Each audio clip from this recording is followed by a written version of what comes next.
প্রমাণ করতে হবে যে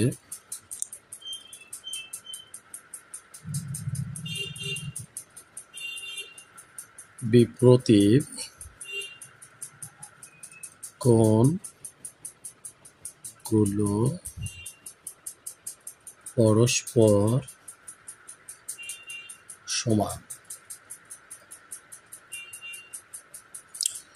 আমরা সুন্দর করে দুইটা সরল রেখা নিব, একটা হচ্ছে এ বি আর একটা হচ্ছে সি ডি। আমরা দুইটা সরল রেখা নিব। তো সরলরেখা আমরা নেওয়ার পরে আমাদের A B O C D দুইটি সরলরেখা পরস্পর ও বিন্দুতে ছেদ করেছে। তো আমরা এখন বিশেষ নির্বাচন লিখব। আমরা বিশেষ নির্বাচন লিখব, মনে করি A B O C D দুইটি সরল রেখা পরস্পর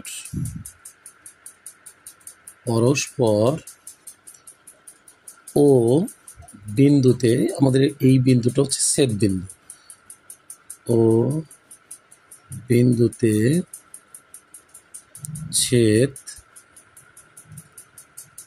করায় আমাদের উৎপন্ন চারটা কোণ। আমরা এখানে সবচেয়ে আমাদের সুবিধা হবে আমরা যদি মনে মনে এখানে চিন্তা করি 1 2 3 4। বন্ধুরা, তোমরা 1 2 3 4 এই সংখ্যাগুলো দিবা না, জাস্ট আমি বোঝানোর জন্য তোমাদেরকে এখানে 1 2 3 4 আমি দিয়েছি। ও বিন্দুতে ছেদ করায় উৎপন্ন চারটি কোণ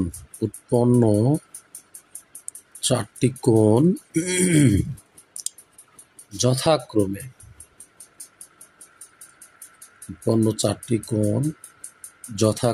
আমরা এখান থেকে শুরু করব। কোণ দেখো কত সহজ, এ ও সি। আমরা লিখব এ ও সি নাম্বার 1। আমাদের এখানে সি ও বি, আমাদের 2 নম্বর কোণ আমরা লিখব সি ও বি। আমাদের 3 নম্বর কোণ বি ও ডি ও 4 নম্বর কোণ হচ্ছে ডি ও এ। এটা আমাদের উৎপন্ন চারটি কোণ। এখন আমাদের প্রমাণ করতে হবে যে বিপ্রতীপ কোণগুলো পরস্পর সমান, বিপ্রতীপ কোণগুলো বা কোণদ্বয়।